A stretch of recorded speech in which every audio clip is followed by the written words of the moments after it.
தியாகச்சுடர் குயிலை போன்ற வாழ்ந்த மண் இந்த சிவகங்கை மண். வீரத்துக்கு அடிப்படையான தமிழின் தொன்மையை உலகுக்கு உரைக்கக்கூடிய கீழடி தடயங்களை கொண்ட மண் தான் இந்த சிவகங்கை சீமை. வீரமும் புகழும் கொண்ட இந்த மாவட்டத்தை நம்முடைய ஆற்றல் மிக்க அமைச்சர் மாண்புமிகு பெரிய கருப்பன் அவர்கள் எல்லா வகையிலும் சிறப்பாக வளர்த்தெடுக்கிறார். நம்பி பொறுப்பு கொடுக்கலாம்னா நான் யாரை நினைக்கிற பட்டியல இருக்கக்கூடியவர் தான் நம்முடைய பெரிய கருப்பன் அவர்கள். அவர் பேசுவது வேண்டுமானால் பொறுமையா அமைதியா இருக்கலாம், நிதானமா இருக்கலாம். ஆனா செயல்ல வேகமும் நேர்த்தியும் நிச்சயமாக இருக்கும். அதனால்தான் இந்த விழாவையும் மாநாடு போல மிக பிரம்மாண்டமாக ஏற்பாடு செஞ்சிருக்கிறார். அவருக்கும் மாவட்டத்தின் ஆட்சித்தலைவர் ஆஷா அஜித் அவர்களுக்கும் மாவட்ட அலுவலர்கள் அனைவருக்கும் என்னுடைய பாராட்டுக்களையும் வாழ்த்துக்களை நான் தெரிவித்துக் கொள்ள விரும்புகிறேன். சிவகங்கை சீமையை வளர்த்ததுல கழக ஆட்சிக்கு மிகப்பெரிய பங்கு உண்டு. கழக ஆட்சி அமைஞ்சால நலத்திட்ட உதவிகள் சிவகங்கை தேடி வரும். அப்படி சிவகங்கை மாவட்டத்துக்குன்னு கழக ஆட்சி காலங்களில் செய்யப்பட்டிருக்கக்கூடிய சில திட்டங்களை மட்டும் நான் உங்களுக்கு நினைவுபடுத்த விரும்புகிறேன். சிவகங்கை, திருப்பத்தூர், நெற்குப்பை, இளையாங்குடி, கல்லல், காளையர் கோயில் உள்ளிட்ட பகுதி மக்கள் பயனடையக்கூடிய வகையில் 616 கோடி ரூபாய் மதிப்பீட்டிலான காவேரி கூட்டு குடிநீர் திட்டம், சிவகங்கை மருத்துவக் கல்லூரி, 55 திருக்கோயில்களில் 14 கோடி ரூபாய் செலவில் திருப்பணி, இளையாங்குடியில் சார் பதிவாளர் அலுவலகம், நீதிமன்ற கட்டடம், கருவூலம், ஆயுதநாடு மாணவர்களுக்கான தங்கு விடுதி, அரசு மருத்துவமனை விரிவாக்கம், இளையாங்குடியில புறவழிச்சாலை, சிவகங்கையில ஒருங்கிணைந்த நீதிமன்றம், மாணவியர் விடுதிகள், பள்ளி கட்டிடங்கள், அரசு மருத்துவமனை, ஆரம்ப சுகாதார நிலையங்கள், மதுரை தொண்டி தேசிய நெடுஞ்சாலை, சிவகங்கையில புதிய நகராட்சி கட்டடம், மகளிர் கல்லூரி, கூட்டுறவு தொழிற்பயிற்சி கல்லூரின்னு இப்படி சொல்லிக் கொண்டிருந்தா நாள் முழுக்க நான் வரிசைப்படுத்தி சொல்லிக்கிட்டே இருக்கணும். அது மட்டும் இல்ல, நம்ம திராவிட மாடல் அரசுல கடந்த 3 ஆண்டு காலத்துல அறிவிச்சு செயல்படுத்தி இருக்கக்கூடிய திட்டங்கள் குறித்தும் நேற்று நான் காரைக்குடியில ஆட்சியர் மற்றும் அரசு அதிகாரிகளோடு ஆய்வு செஞ்சேன். அந்த பணிகளை பட்டியலிட்டு சொல்லணும்னா, காவேரி ஆற்றை நீராதாரமாக கொண்டு 8 பேரூராட்சிகளுக்கும் 2452 ஊரக குடியிருப்புகளுக்கும் 3 நகராட்சிகளுக்கும் 1753 கோடி ரூபாய் மதிப்பீட்டில் நடைபெறும் கூட்டுக்குடிநீர் திட்ட பணிகள் விரைவில் நிறைவடைய போகுது. காரைக்குடியில சங்கரமதி கோட்டை மறுசீரமைப்பு 130 கோடி ரூபாய் மதிப்பீட்டில் தமிழ்நாடு நகர்ப்புற வாழ்விட மேம்பாட்டு வாரியத்தின் கீழ் 500 குடியிருப்புகள், மினி விளையாட்டு அரங்கம், 35 கோடி ரூபாய் மதிப்பீட்டில் நியோ ஐடி பார்க், 100 கோடி ரூபாய் மதிப்பீட்டில் சட்டக்கல்லூரி பணிகள், சிராவயல் கிராமத்தில் விடுதலை போராட்ட வீரர் தியாகி ஜீவானந்தம் நினைவு மணிமண்டபம், 62 கோடி ரூபாய் மதிப்பீட்டில் செட்டிநாடு வேளாண்மை கல்லூரி, சிவகங்கை ஊராட்சி ஒன்றிய அலுவலக கட்டடம், சிவகங்கை அரசு மருத்துவமனையில் கூடுதல் மகப்பேறு மருத்துவ கட்டடம், அது தீவிர சிகிச்சை பிரிவு கட்டடம், சிவகங்கை நகர் பேருந்து நிலைய சீரமைப்பு, மானாமதுரையில் ITI 15 கோடி ரூபாய் மதிப்பீட்டில் 248 வீடுகள் கட்டக்கூடிய பணி, நாட்டார் கால்வாய் திட்டம் 39 கோடி ரூபாய் மதிப்பீட்டில் மானாமதுரை நகர் கூட்டு குடிநீர் திட்டம், 2,64,00,000 ரூபாய் மதிப்பீட்டில் திருப்புவனம் பேரூராட்சி குடிநீர் வழங்கக்கூடிய திட்டம், 17,75,00,000 ரூபாய் மதிப்பீட்டில் திருப்புவன ஒன்றியம் லாடனேந்தல் பித்தானேந்தல் இடைய வைகை ஆற்றின் குறுக்கே உயர்மட்ட பாலம், இளையான்குடி பேரூராட்சியில் 28 கோடி ரூபாய் மதிப்பீட்டில் வைகை கூட்டுக்குடிய திட்டம்னு பல்வேறு பணிகள் நடந்துகிட்டு இருக்கு. இப்படி ஒவ்வொரு பகுதியிலும் ஒவ்வொரு மனிதரை நாடு சென்று உதவுவதுதான் நம்முடைய திராவிட மாடல் அரசு. அப்படித்தான் எல்லாருக்கும் எல்லாம்னு பார்த்து பார்த்து திட்டங்களை செயல்படுத்திட்டு வரோம். அதனால்தான் உங்க ஒவ்வொருத்தருடைய குடும்பத்திலையும் அண்ணனா, தம்பியா, அப்பாவா, மகனா, உட்ட நேரத்தில் உதவக்கூடிய உறவா, உடன்பிறப்பா இந்த முத்துவேல் கருணாநிதி ஸ்டாலின் இருக்கேன் என்பதை மகிழ்ச்சியோடு நான் தெரிவிச்சுக்கிறேன். கடந்த 3 ஆண்டுகள்ல இந்த சிவகங்கை மாவட்டத்தில் மட்டும் நம்ம அரசின் திட்டங்களால பயனடைந்திருக்கக்கூடிய எண்ணிக்கையை சொல்றேன். அதை நீங்க தயவு செய்து கேட்கணும். கலைஞர் மகளிர் உரிமை திட்டத்தில் 2,38,428 குடும்ப தலைவிகள் மாதந்தோறும் 1000 ரூபாய் வாங்கி கொண்டிருக்கிறார்கள். வங்கி கணக்கில் பணம் வந்தவுடனே எங்க அண்ணன் ஸ்டாலின் தாய் வீட்டு சீர் அனுப்பி வச்சிருக்காருன்னு என்னோட சகோதரிகள் மகிழ்ச்சியா இருக்காங்க. அதே போல கல்லூரிக்கு போகணுமே, சின்ன சின்ன தேவைகளோட செலவுக்கு என்ன பண்றதுன்னு கஷ்டப்படுற மாணவ மாணவிகளுக்கு மாதம் 1000 ரூபாய், வருஷத்துக்கு 12,000 ரூபாய் எங்க அப்பாவா இருந்து தராருன்னு மாணவ மாணவிகள் சொல்றாங்க. அந்த புதுமைப்பெண் திட்டத்தில் 7,210 மாணவிகளும், தமிழ் புதுவன் திட்டத்தில் 6,076 மாணவர்களும் பயன்பெற்றுக் கொண்டிருக்கிறார்கள்.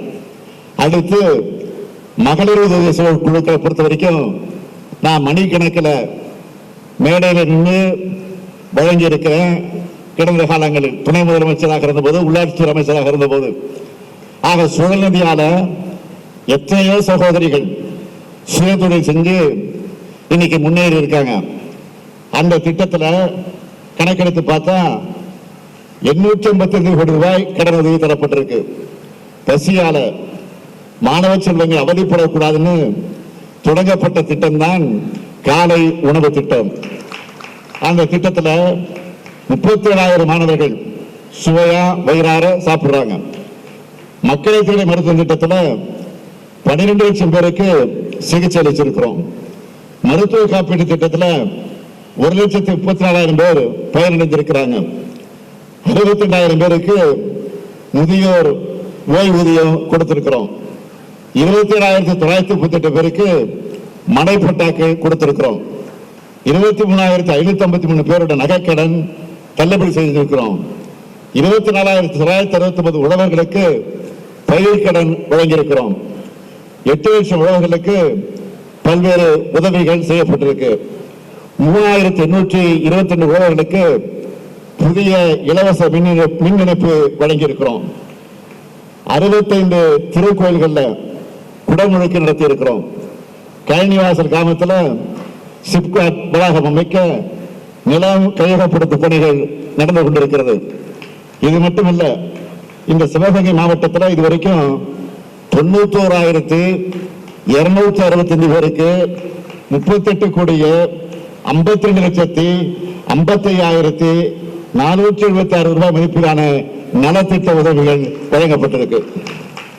இதெல்லாம் சிவகங்கை மாவட்டத்துக்கு மட்டும் கடந்த 3 ஆண்டு கால ஆட்சி காலத்தில் நாம செஞ்சிருக்கிறது. அடுத்தடுத்து இன்னும் நிறைய செய்ய இருக்கிறோம். அதுக்கு அடையாளமா இந்த விழாவில் 4 அறிவிப்புகளை நான் வெளியிட விரும்புகிறேன். முதல் அறிவிப்பு, இப்போ சிவகங்கை மாவட்ட ஆட்சியர் அலுவலகமாக இருக்கிற கட்டடம் கட்டப்பட்டு 40 ஆண்டுகளாகி அது பழுதடைந்து இடப்போதாக்குறை இல்லாத சூழ்நிலையில இருக்கிறது என்பது எல்லோருக்கும் தெரியும். அதனால பல துறைகளோட அலுவலகங்கள் வாடகை கட்டடங்கள்ல இயங்கிக்கிட்டு இருக்கிறது. அதனால எல்லா மாவட்ட அலுவலகங்களும் ஒரே இடத்துல சிறப்பாக செயல்படக்கூடிய வகையில் 89 கோடி ரூபாய் மதிப்பீட்டில் புதிய கூடுதல் கட்டடம் கட்டப்படும். 2வது அறிவிப்பு, சிங்கமுனரி, திண்டுக்கல் மற்றும் காரைக்குடி நகரங்களுக்கு போற வாகனங்கள் திருப்பத்தூர் நகர பகுதிக்குள் வராமல் போற வகையில் திருப்பத்தூர் நகரத்துக்கு 50 கோடி ரூபாய் செலவில் புதிய புறவழிச்சாலை அமைக்கப்படும். 3வது அறிவிப்பு, கடந்த ஆண்டு மாநகராட்சியாக தரம் உயர்த்தப்பட்டு விரிவாக்கப்பட்ட காரைக்குடி மாநகராட்சிக்கு புதிய மாநகராட்சி அலுவலகம் அமைக்க 30 கோடி ரூபாய் நிதி உதவி வழங்கப்படும். இப்படி நம்ம அரசு துல்லியமாகவும் துரிதமாகவும் செயல்பட்டு வருது. அதனாலதான் ஒட்டுமொத்த தமிழ்நாட்டு மக்களும் ஒவ்வொரு மாவட்டத்துக்கும் என்னென்ன செஞ்சிருக்கிறோம்னு ஒவ்வொரு மேடையிலும் நான் புள்ளி விவரத்தோடு சொல்லி வரேன். இதெல்லாம் இன்றைக்கு மாண்புமிகு எதிர்க்கட்சி தலைவரால் தாங்கிக் கொள்ள முடியல. என்ன செய்வது? அதனால வாய்க்கு வந்தபடி எல்லாம் பொத்தாம் பொதுவாக கொடுத்த வாக்குறுதிகள் நிறைவேற்றலன்னு தொடர்ந்து புலம்பிக் கொண்டிருக்கிறார். 20 விழுக்காடு வாக்குறுதிகள் கூட நிறைவேற்றலன்னு எரிச்சலோடு புலம்பிக் கொண்டிருக்கிறார். அவரால் நான் கேட்க வரும்போது அவரால் இந்த குற்றச்சாட்டுக்களை நிரூபிக்க முடியுமா? திண்ணையில உட்கார்ந்து கொண்டு வெட்டி பேச்சு பேசுற மாதிரி வாய்க்கு வந்தபடி எதிர்க்கட்சி தலைவர் பேசலாமா?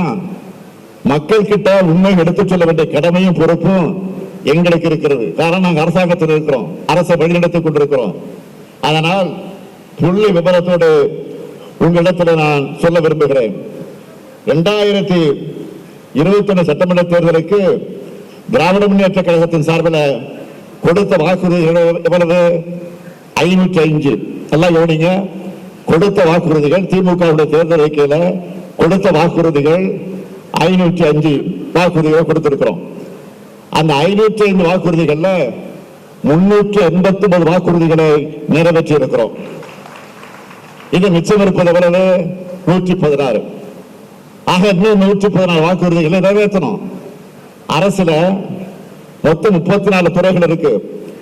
ஒவ்வொரு துறைக்கும் 2-3 திட்டங்களை நிறைவேற்ற வேண்டிய அளவில் தான் பாக்கி இருக்கு. நான் அதை ஏற்றுக்கொள்கிறோம், ஒத்துக்கொள்கிறோம், இல்லைன்னு மறுக்கல. இதை தெரிஞ்சும் தெரியாத மாதிரி மாண்புமிகு எதிர்க்கட்சி தலைவர்கள் பேசுறாரு. பாவம், அவர் இன்னொரு கட்சி தலைவர் அறிக்கையை அப்படியே காப்பி பேஸ்ட் பண்ணி அதை அவர் வெளியிட்டு இருக்கிறார், படிச்சுக்கிட்டு இருக்கிறார், பேசிக்கிட்டு இருக்கிறார். பிரபல பத்திரிகைகள் நம்முடைய இணைய பக்கத்தில் அவரோட காப்பி அடிச்ச அறிக்கையை போட்டாங்க. இதுதான் அவர் சொல்லக்கூடிய குற்றச்சாட்டுகள் எப்படிப்பட்ட என்பதற்கு சான்று. இப்போ வாய்சவனா விடக்கூடிய மாண்புமிகு எதிர்க்கட்சி தலைவர் அவர்கள் 2011 மற்றும் 2016 சட்டமன்ற தேர்தலின் போது அதிமுகவின் சார்பில் வெளியிட்ட தேர்தல் அறிக்கையில் எடுத்து ஒவ்வொரு வாக்குறுதிக்கு கீழையும் அதை நிறைவேற்ற நாள், அதுக்கான அரசாணை எண், அதனால பயனடைந்த விவரம் பட்டியலிட்டு புத்தகமாக வெளியிடுவதற்கு தயாராக இருக்கிறார்களா? முழுசா 10 ஆண்டுகள் ஆட்சி செஞ்சு தமிழ்நாட்டை அதல பாதாளத்திற்கு தள்ளின மக்கள் மறந்திருப்பாங்க நினைக்கிறாரு. புது புது கதைகளோடு வரார் எதிர்க்கட்சி தலைவர் அவர்கள். சென்னை முதல் கன்னியாகுமரி வரை கடலோர சாலை திட்டம்னு சொன்னாங்களா? நிறைவேற்றினாங்களா? மகளிருக்கு 50 விழுக்காடு மானியத்தில் ஸ்கூட்டர் வழங்கப்படும் சொன்னார, யாருக்காவது கொடுத்திருக்கிறாங்களா? எல்லா குடும்ப அட்டைதாரர்களுக்கும் செல்போன் வழங்கப்படும் சொன்னாங்களா? கொடுத்தாங்களா? தென் தமிழகத்தில் ஏரோ பார்க் வந்துடுச்சா? 10 ஆடை அலங்கார பூங்காக்கள் அறிவிச்சாங்களே, எங்க இருக்கு? நான் கேட்கிறேன், 58 வயசுக்கு மேல ஆனவங்களுக்கு இலவச பஸ் பாஸ் சொன்னாங்களே, யாராவது அப்படி பயணம் செஞ்சுக்கிட்டு இருக்கீங்களா? பொது இடங்கள்ல இலவச வைஃபை அப்படின்னு சொன்னாங்களே, எங்க இடத்தினால அந்த வசதி ஏற்படுத்தியிருக்காங்களா? இப்படி வெற்றி வாக்குறுதி கொடுத்துட்டு தமிழ்நாட்டு வளர்ச்சியை பாழாக்கணுங்க. தமிழ்நாடு திகிலாடிச்சுன்னு புது பொருளைய இப்ப கிளப்பிட்டு இருக்கிறாங்க. தொடர்ந்து தமிழ்நாட்டை தரமட்டத்துக்கு அனுப்பணுங்க. பொய்களாலும் அவதூறுகளாலும் நம்ம வீழ்த்த முடியுமான்னு பாக்குறாங்க. உண்மையிலே இன்னைக்கு பேசுற எதிர்க்கட்சி தலைவர் ஆட்சி காலத்துல தமிழ்நாடு என்ன நிலைமையில இருந்துச்சு? 2011 திமுக ஆட்சி காலத்துல உபரி வருவாய் மாநிலமாக இருந்த தமிழ்நாட்டை 2013ஆம் ஆண்டு முதல் பற்றாக்குறை மாநிலமாக ஆக்கினது அதிமுக அரசு. 2017-19 ஆண்டுகள்ல இந்தியாவிலேயே அதிக அளவு வருவாய் பற்றாக்குறை மாநிலமா தமிழ்நாட்டை தத்தளிக்க விட்டாங்க. இப்படிப்பட்ட இக்கட்டான நெருக்கடியில தான் தமிழ்நாட்டை நாம் மீட்டு இருக்கிறோம். இத்தனைக்கும் அதிமுக ஆட்சி காலத்துல அவங்க முதுகு வளைஞ்சு சேவை செஞ்ச அவங்களுக்கு இணக்கமான ஒன்றிய அரசு இருந்துச்சு. அப்பவும் எதையும் கேட்டு பெறல, பதவிக்காக மட்டும் டெல்லிக்கு போனாங்க. ஆனா நாம ஆட்சிக்கு வந்ததும் அதே ஒன்றிய அரசு நம்மளை தமிழ்நாடு அரசா பார்க்காம கொள்கை எதிரிகளா பார்த்து திட்டங்களை முடக்கினாங்க. ஒன்றிய அரசோடு அந்த ஓரங்களை மீறித்தான் தமிழ்நாட்டை இன்றைக்கு நாம் முன்னேற்றிட்டு இருக்கோம். ஒன்றிய அரசோட திட்டங்களுக்கும் மாநில அரசோட நிதியை செலவு செஞ்சு திட்டங்களை செயல்படுத்திட்டு இருக்கிறோம். இப்போ முந்தைய அதிமுக ஆட்சியோட கையாளாக நிர்வாக சீரழிவு ஒருபுறம், ஒன்றிய பாஜக அரசோட பாராமுகம் ஒருபுறம், தமிழ்நாட்டை ஒன்றிய அரசு எப்படி வஞ்சிக்குதுன்னு மாண்புமிகு நம்முடைய நிதியமைச்சர் தங்கம் தென்னரசு அவர்கள் 2 நாட்களுக்கு முன்பு விழாவாரியாக பேட்டி கொடுத்திருக்கிறார். சட்டமன்றத்திலும் பேசி இருக்கிறார். ஆனா எதிர்க்கட்சி தலைவரை காதலை வாங்குறது இல்லை, அது எதையும் படிக்கிறது இல்லை. ரொம்ப சாதாரணமா தமிழ்நாடு திவால் ஆயிடுச்சுன்னு சொல்றாருன்னா தமிழ்நாடு திவால் ஆகணும் என்பதுதான் அவருடைய எண்ணமா என்று கேட்க தோணுகிறது. இன்னொன்று சொல்லுகிறார், அரசு செய்கிறதெல்லாம் வெட்டி செலவா. வெட்டி செலவு எதை சொல்றாரு? மகளிர் தொகையை சொல்லுகிறாரா? காலை உணவு திட்டத்தை சொல்றாரா? எதை கொச்சப்படுத்தி இப்படி பேசுகிறார்? மாண்புமிகு எதிர்க்கட்சி தலைவர்களே, எனக்கு தெரியும் எந்த செலவு செஞ்சா மக்களுக்கு நன்மை என்பது எங்களுக்கு தெரியும். உங்க நிர்வாகத்தை மக்கள் ஞாபக மறதியால மறந்திருப்பாங்க. தப்பு கணக்கு போடாதீங்க. எதிர்க்கட்சி தலைவர் அவர்களே, நீங்கள் போடுகிற எல்லா கணக்கும் தப்பு கணக்கு தான். மக்கள் எங்களோட செயல்பாடுகளையும் மக்களோட திட்டங்களை கணக்கு போட்டு முதல் மதிப்பெண் கொடுக்கிறாங்க. அதுதான் இன்றைக்கு இருக்கக்கூடிய சூழ்நிலை. எங்களுக்கு அது போதும். இன்னொன்று சொல்லுகிறார், திமுக ஆட்சிக்கு 13 அமாவாசை தான் இருக்குது என்று சொல்லி காலண்டரை கீழ்ச்சிக்கிட்டு இருக்கிற போல. அதான் இன்னைக்கு அவருடைய வேலை. போ அவர் இருட்டில் உட்கார்ந்து அமாவாசை எண்ணிக்கிட்டு இருக்காரு. இருக்கட்டும், பரவாயில்ல. நாம் மக்களுக்கான நன்மைகளை எண்ணி திட்டங்களை செயல்படுத்துவோம். மக்கள் மகிழ்ச்சியை மட்டும் எண்ணி பார்ப்போம். நேற்று நான் சிவகங்கை வந்ததிலிருந்து மக்கள் கொடுக்கக்கூடிய வரவேற்பை, அவங்க முகங்களை தெரிகிற மகிழ்ச்சியை பார்க்கிறப்போ உதயசூரன் முறையில தொடர்ந்து தமிழ்நாட்டை திமுக தான் என்றும் ஆளும் என்று கூறி மக்களுக்காக என்றும் உழைப்போம் என்று சொல்லி நான் உங்களை மீண்டும் மீண்டும் கேட்டுக்கொள்ள விரும்புகிறேன். உங்களுக்காக, உங்களுடைய பிரச்சனைகளுக்காக, உங்களுடைய நன்மைகளுக்காக வீட்டிற்கு ஒவ்வொருவருக்கும் ஒவ்வொரு வீட்டிற்கும் திராவிட முன்னேற்ற கழகத்தின் அரசு சாதனை சென்று கொண்டிருக்கிறது.